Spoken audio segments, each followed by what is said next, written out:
Welcome to the Infrastructure Podcast. My name is Anthony Oliver, and today's podcast takes a deep dive into High Speed 2 via the recently published Stewart Review, a detailed piece of work which attempts to help government to learn lessons and take stock from this much discussed project. And I'm pleased to say that to help me with this task today, I'm joined by the report's author, James Stewart, long-standing infrastructure finance and delivery expert who I know will guide us firsthand through his report. A bit of background. As we know, the HS2 project was conceived as a once-in-a-generation investment in the UK's rail infrastructure, a high-speed line that would transform north-south connectivity, unlock capacity across the network and drive long-term economic growth. But more than a decade on, the vision has been dramatically curtailed. Costs have escalated and delivery timelines continue to slip. Following James's report, government has now confirmed that completion will stretch beyond 2033 and that costs will be significantly higher than anticipated, all of which means hard questions must be asked, not just about what went wrong, but how we do things differently next time. So, lots to discuss. Let's get stuck in. James, welcome to the Infrastructure Podcast. Thank you. Hello, everyone. Well, it is clear, as I say, James, that the implications of the HS2 project's failure to deliver on time to budget and to its originally anticipated scope go well beyond this specific project. But let's kick off with your diagnosis about what went wrong with the overall HS2 project. Your report finds that while political, economic and global disruptions played a role, the fundamental issues hampering the project were structural, misaligned incentives, unclear governance, weak cost control and a culture of over-ambition disconnected from affordability. That's quite a lot, but is that the long and short of it? Was it doomed from the start? Yeah, and I do think you have to go back to the start. There's a well-known phrase in infrastructure delivery, which is projects don't go wrong, they start wrong. And unfortunately, right at the start, the vision was to build the best and the fastest railway in the world, which is almost incredible to think about. And given that lots of people say this project was about capacity and not speed, that makes that even more sort of nonsensical. And, the fact is we had built HS1. We could have used the HS1 design. We could have gone a different route, a non-direct route. The non-direct route was governed by speed. Could have gone by the M40. And I think if we'd had a less ambitious vision which resulted in a design right from the start, this thing would have been easier to deliver and, to be honest, a lot cheaper to deliver. Right. So that would be my first thing going from the start. I mean, there are some other reasons why it went wrong. I think in a project of this size, there are always multiple reasons for it. Well, one of the reasons you give for the project's failure to deliver is politics. The pace of political decision making and the lack of a buffer. You describe it as a buffer between that disruptor and the project. Infrastructure is always political. So, to spell it out for us in simple terms, why was this so different? And at what point do you think this political disruption meant project's failure was inevitable? Well, at the end of the day, one of the issues with government-funded projects is the politicians sit at the top of the tree making the decisions. And on this project, there was no political buffer, what I call a political buffer in the report. Yeah, what do you mean by that then? So if you think about Crossrail, there was two sponsors. There was the Mayor of London and the Department of Transport, essentially, with the Treasury hovering in the background. Now, the Mayor and the Department of Transport actually kept each other in order to a certain extent. So if you look at Sizewell C, which I think you're going to look at in a few weeks' time, there is EDF as a shareholder alongside government. There are regulators involved in Sizewell. We had none of that. We have a single sponsor on HS2 and a single government department, then going into the rest of the government. And that has meant the influence of politicians has been very significant and sort of unchallenged, I would put it. Now, put on top of that, and I may get this wrong, I think in the period that I was looking at, which was essentially 2020 to the present day, right, there have been 4 prime ministers, I think 6 chancellors and 5 secretaries of state for transport. Now, as we all know in project delivery, continuity of decision making is quite important. And that amount of turnover makes it absolutely impossible. And then you had, undoubtedly some big external factors hitting the project. You had some cost overruns. So the turmoil, the political change, the slowness of political decision making has made it very, very difficult. Yeah. I mean, there is, as I said, the implications go beyond this project, because the UK is facing an ambitious pipeline of infrastructure projects, transport, energy. We saw the infrastructure strategy published last week. The government needs to have confidence that those investments can be spent wisely. I mean, is there, I suppose, are we taking on those early lessons now as we're thinking about that pipeline? Well, one of the things that I enjoyed doing was the wider lessons chapter, and if anyone wants to look at the report, I do encourage them to get to the end and look at the last chapter, right, which is wider lessons from HS2. And that's really where I focus on what lessons can be drawn from HS2 in terms of the future programme. And one of the nice things about the report being published last week was that it was alongside the infrastructure strategy. So I'm not quite sure what's going on this, but the Secretary of State announced that the Prime Minister has asked the Cabinet Secretary to look at the way government handle these infrastructure projects off the back of my report and a few other reports. So I do think the lessons have to be learned. Now, quite a lot of my recommendations are focused on NISTA. Now, that was in the absence of any knowledge of what NISTA was really going to be doing. Right. But I have... what I've said is that I think that the infrastructure market needs much more proactive stewardship from the centre. And I say that with a degree of knowledge, because I ran PUK and Infrastructure UK for 10 years. And, the PFI programme has its critics, but it did have Partnerships UK sitting at the centre, marshalling the programme, acting as an interface with government. It's that buffer role. Yeah. I think also... if you go back to what went wrong on this project, one of the problems was it was simply too big. And it was particularly too big for the construction market.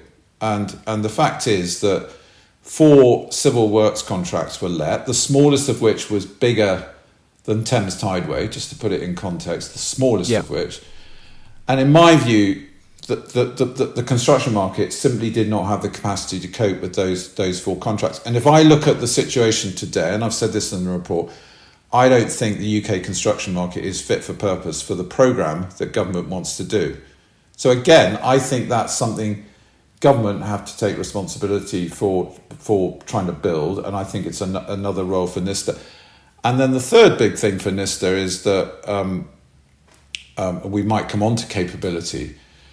But I do think there is a place in government for a team of commercial specialists who can support departments on these very big projects and inform the decision makers and give confidence to the decision makers that these projects are going to be done properly. So one of my other recommendations is that NISTA create this team of commercial specialists.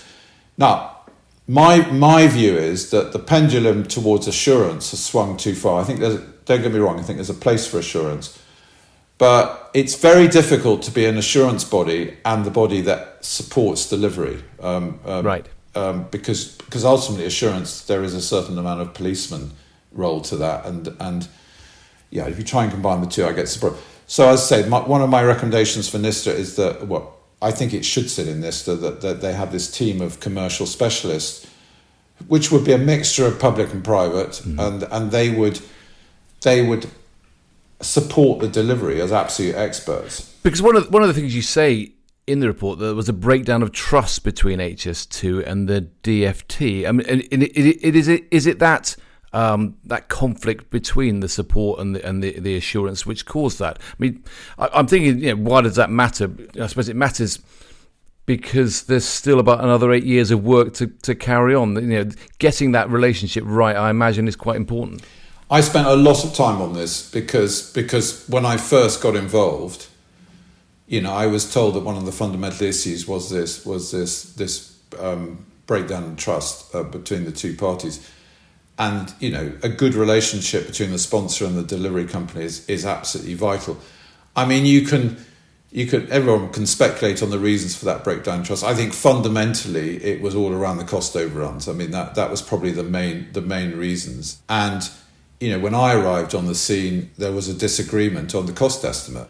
And, that renders any kind of performance management relationship very, very difficult. Now, Mark Wilde, he said this to me. His top priority is to re-establish that trust, but as a big part of that, to get a reliable cost estimate that the sponsor and the delivery company believe in. Because that means that people know where the boundaries are. People know what they're aiming. Exactly. Now, if you delve into the detail of my governance proposals, and essentially I was asked to look very carefully at the current governance structure and design something that was able to help rebuild that trust. At the centre of those proposals is a programme board. Yeah. And historically, there's been what's called a sponsor board. It was chaired by the SRO. It had no independent people on it. It had other parts of government, but essentially it was the sponsor saying to the delivery company, "What are you up to?" What I've introduced is a programme board which actually has no decision-making capability. The decision-making remains with the SRO. But it has I've proposed an independent chair, some independent members. I've proposed that the senior, the chief exec and possibly the chairman from HS2 sit on it. And the purpose of that body is to solve problems. So it's banging heads together. Banging heads together and resolving problems with some neutral, independent people to facilitate the discussions. And I'm personally a massive believer in bringing a few independent people. I was the independent member on the Crossrail sponsor board for 6 years, and actually I didn't have to do a lot because the sponsors got on extremely well. But I do think in the case of HS2, you can't rely on personal relationships. You've got to have some institutional solutions that help solve difficult issues when they arise. Yeah. I want to get into some of the reasons for failure that you point out, some of the issues around governance and politics. But before that, just to build on something you said right at the start about the initial concept, the review highlights a culture, and you put it, a culture of gold plating in UK infrastructure. What do you mean by that, I suppose, to start with? But how do you think it can be countered in future, staring down the barrel of £725 billion worth of potential investment coming forward? Yeah, I mean, I have to be careful here because I'll upset the whole design industry and engineering industry. Don't worry about that, James. You'll be fine. I'm sorry. I think there is a history of gold plating design, state-of-the-art engineering solutions in the UK, which costs, whatever anyone says, costs a lot of money. But what do you mean by gold plating then? Well, one of the examples I used historically is if you go down the Madrid metro and you go down the London Underground, there is a slight difference in the appearance of the stations. I think they're grey concrete in Madrid and I would call them more iconic designs in the UK. So, and when I was doing my review, I was talking to one of the contractors, and they said to me, "We have been asked to build something with and the word iconic was used." Mm-hmm. Now that set me running because I thought, well, where has this word come from? And I delved very, very deeply. And as I say in the report, I couldn't really get an answer as to where this word iconic had come from. But the fact is, we tend to, in my view, go to that end of the spectrum and build iconic gold plating. So now to the second part of your question, because I think this is the interesting part. So I then started to delve into where is the challenge within the governance system for design. And I think you can then extend this to planning and environmental stuff as well. And I couldn't find evidence, that's not to say it's not there, but I couldn't find evidence that those sort of major decisions on design and the consequences is really tackled at a high level within the governance. Right. So one of my recommendations is that the way that the governance work has to be adjusted to include that in scope. Now, some of this stuff, in my view, needs to go to the ministerial task force. because some of the vision stuff comes from there, and particularly some of the planning and environmental stuff needs a whole government solution. It involves multiple government departments. So my conclusion is, although, as I said, it was really difficult to get the evidence for this, my conclusion is that quite a lot of these decisions that are taken on design, the consequences of planning and environmental, are taken at a relatively low level. And by the time it gets to the decision makers, it's sort of a done deal. Well, there's a proposal by the IRC to have a board-level design manager on projects nowadays. And is that a good idea? No, I think it has to be a good idea. I mean, in this case, there was a design panel, but it was advisory. But the problem with advisory bodies is that they express an opinion, and then you have to have a challenge, because otherwise that opinion becomes fact very, very quickly. Yeah. But I talk about sorry, Anthony, but I just want to make this. Yeah. I talk about the culture of cost control, and I just don't observe it. I just don't observe a rigorous, continual drive to reduce costs on these projects. Right. That's the fundamental point. Well, I was going to come on to that. I mean, looking at issues that you raise around delivery failure, you mentioned an emphasis on schedule over cost. That was fundamentally there, was it? That's what fatally undermined the delivery from the start. Yeah, I mean, again, I'll take it from Brent Friedberg. Think slow, act fast. I mean, the evidence is that was not followed. This project. I mean, right. I identified 4 reasons for schedule being prioritised over cost. The first is an interesting one, which is the simple belief that delay adds to cost because of the fixed costs extending over a longer period. Well, I'm not. If you incentivise on cost, then that would mean to say that you're then incentivising schedule, if that is a big part of schedules. But that was something that I was told by lots of people. We need to prioritise schedule because that's the way to control costs. I personally don't particularly buy that. I think, going back to the politicians, there was quite a lot of times when there was a desire from the politicians to maintain momentum, and that pushed decision making. The third is, not everyone agrees with, but I've written it down. The fear of cancellation, and the fact is, particularly around the notice to proceed. You remember 2020, Boris in power. There was a threat of cancellation of this project, and I think people believed that threat would go up if decisions were delayed and momentum wasn't kept going. Yep. And then the fourth reason is that because approvals took actually a hell of a long time. Yeah. You're always trying to counteract the length of those approval processes, and therefore everything else gets contracted. Well, you also say that those main work civil contractors, MWCC's failure to deliver contributed significantly to cost overruns. I mean, how can future contracts therefore avoid this? Bearing in mind what you've said also about the fact that the industry is not particularly fit to deliver projects of this scale.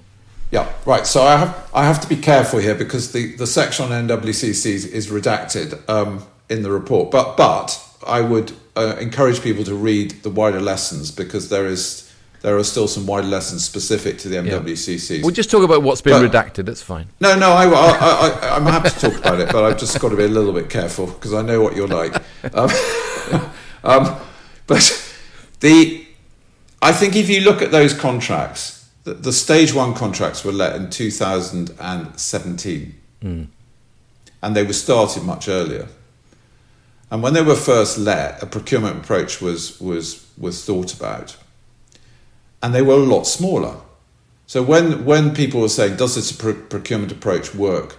given the capacity in the construction market, they were looking at a much lower number in terms of the total cost of the contract. By the time Stage 1 was let, it was a bigger number. By the time Stage 2 was let, which was the continuation, they were even bigger. And at that point, in my view, they were too big for the market. So one of the lessons I learned is that over these very long projects, you've got to consider whether your original approach is still fit for purpose as you go through time. And my conclusion, and you can argue it's a hindsight conclusion, but I say that I think it was evident at the time, is those 4 contracts should not have been let at the same time, and they should have been phased in some way. Now, right. One of the contracts actually had a much higher level of detailed design, almost complete detailed design at the beginning of stage 2. And that would have been the obvious one to get cracking with, and to be honest, to let the others catch up and to learn a few lessons from the first one. So I think sizing of contracts is very important. Phasing of contracts is something to be considered. The other thing was that at the time the stage 2 contracts were let, there was a very significant number of assumptions and exclusions, so unknowns. And that risk was taken by the public sector, by HS2. And resolving that number of uncertainties has proved to be very, very problematic. Yeah. And the problem, I think, is when you have that level of assumptions and exclusions, however good your contractual mechanism is, it's never target price, and it can't cope with it. No. It can't cope. It's never going to stand the test of time. And so one of the other suggestions I make is never ever believe that your contractual mechanism is going to stand the test of time in a long contract, and that you have to therefore think about creating negotiating levers within the contract. And now, the obvious one is a retender option, but the problem with retender options is, in my view, is that unless you start preparing for it a year out or 2 years out, they become an unviable option. They're just going to cause too much.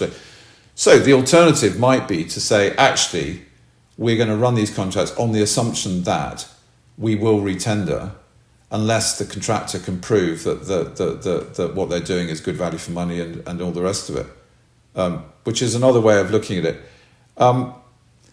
Just one last part on those. The approach taken was early contractor involvement, and I am not an expert on early contractor involvement, but I did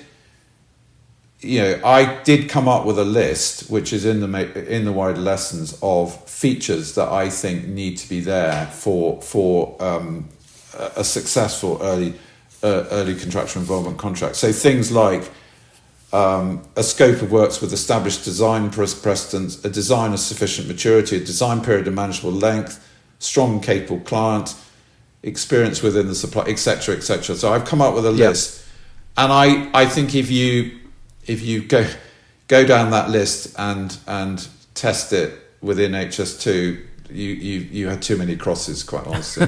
Right. Well, there's lots in there, but let's just talk a bit about the politics of this whole thing. And one of the issues you mentioned there is around the ability to maintain the scope of the project. I mean, do you believe that ministers really understood the implications of some of the decisions that they were taking around changing scope and schedule so frequently? I don't know, but I don't think so. I mean, it comes back to what I said earlier, that I don't think there was enough challenge. Now, let me come to another big point, which is some people may view as a bit of a techie point, but one of the things I've suggested in the governance structure is the establishment of a shareholder board. Now, the reason for that is because in an infrastructure project, in a private sector infrastructure projects, the financial shareholders, I'm talking about financial equity shareholders, if you like, will sit at the top of the tree, and they will look at exactly this issue. They will look at the iteration of scope and cost. Now, the fact is, on HS2, things were rushed at the beginning, and there wasn't time to iterate scope and cost, and the scope came first, and the reality was that this scope of the best and fastest railway in the world proved to be a much higher cost than anyone expected, because Once you make that decision, then you're going in a straight line. Then you're through the Chilterns. You're having to build lots of tunnels, etc., etc., etc., etc.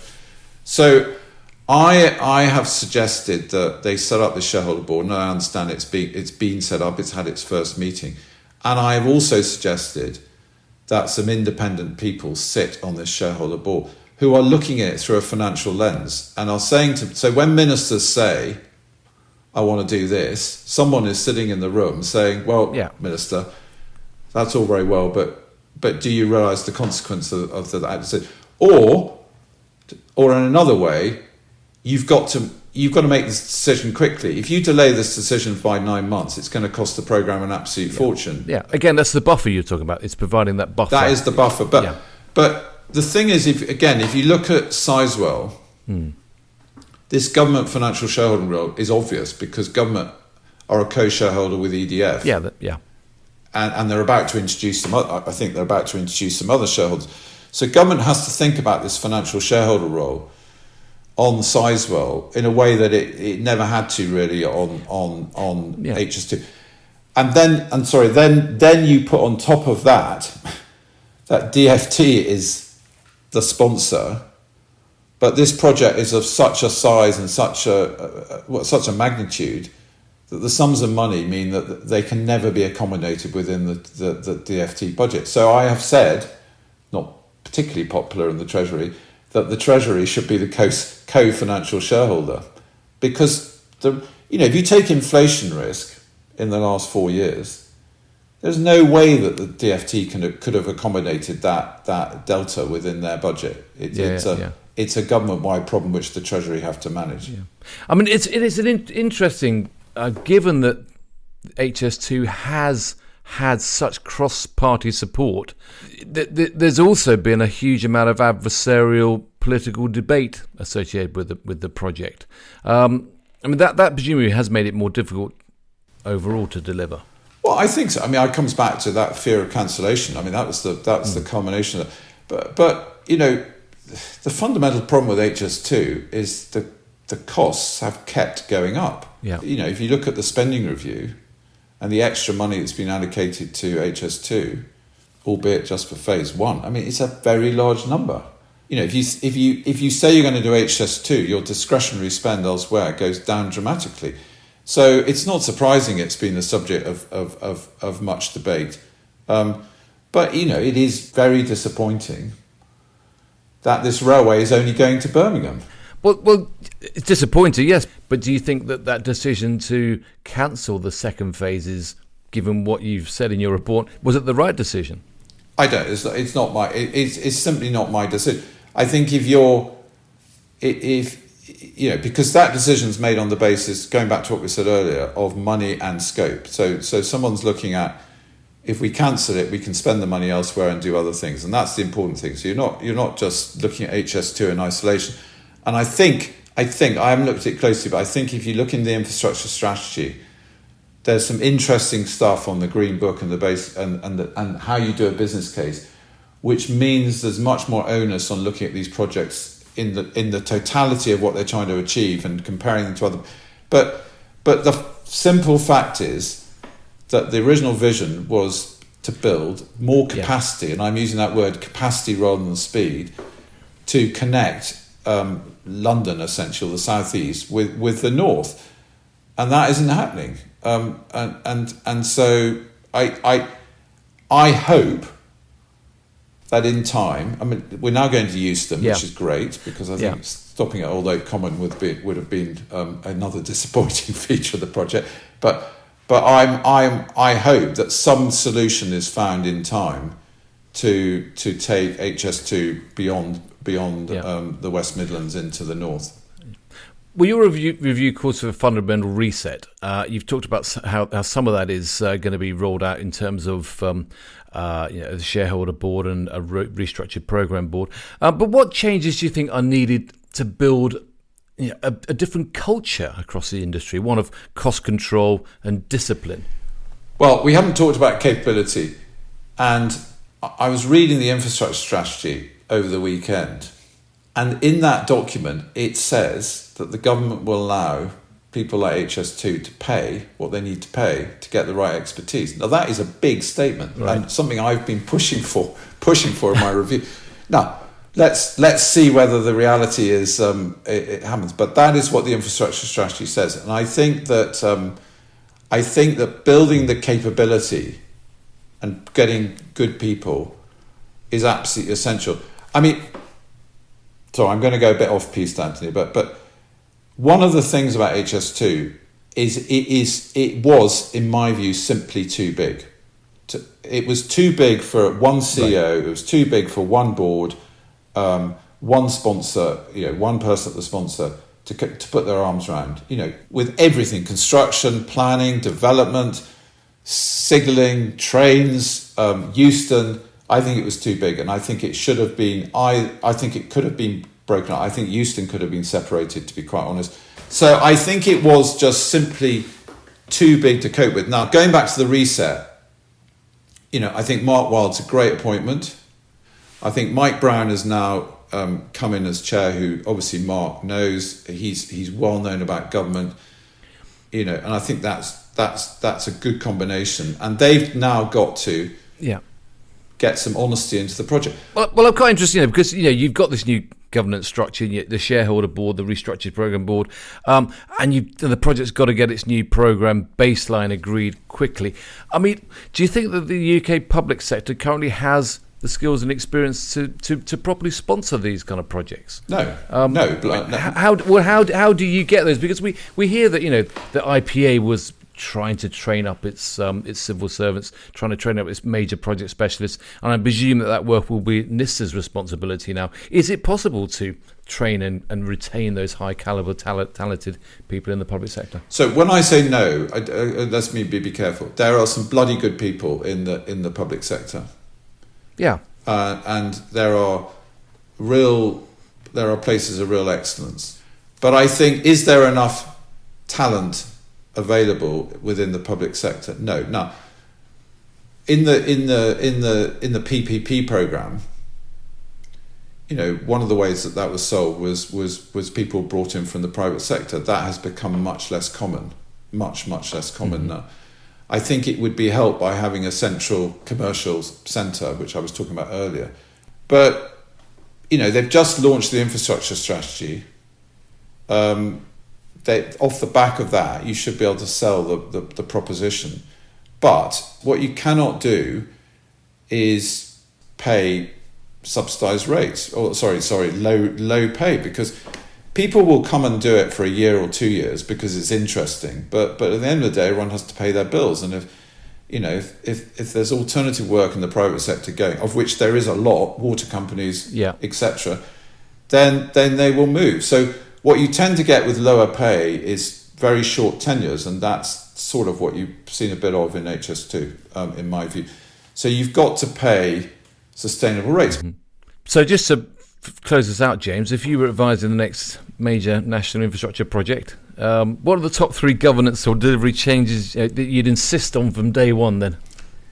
Take the time to iterate scope and design right up front. So you're confident that your design is affordable. Really focus on cost control, and both at the coalface and in governance terms. One of the recommendations I made on HS2 was there should be a sub-board with external experts, i.e. not just the main board, who are scrutinising the cost estimate and the processes that underlie that. But get your cost control. Thirdly, invest in capability. And recognise, probably fourthly, that things will go wrong. Because, excuse my French, shit happens. Well, yeah, and I suppose the key thing though is that when that shit happens, that the industry is learning from it. And I suppose that's the key thing. It's learning and acting. But I'll give you an example. At speed of decision making, we haven't talked about that at all, but it is. We talked about it a little, but speed of decision making is so much slower in a public sector context. Now there are good reasons for that. because the accountability rules and everything else are much tougher. So don't get me wrong. But you have to counteract that because, one of the projects that I spoke to, when COVID hit, they had allocated extra money, got their heads around what they were going to do within 3 days. Well, that just doesn't happen in the public sector. And when you're sitting in a delivery body of HS2 and you're dealing with 6 to 9 month approval processes for major contracts, that makes life very, very difficult. Yeah.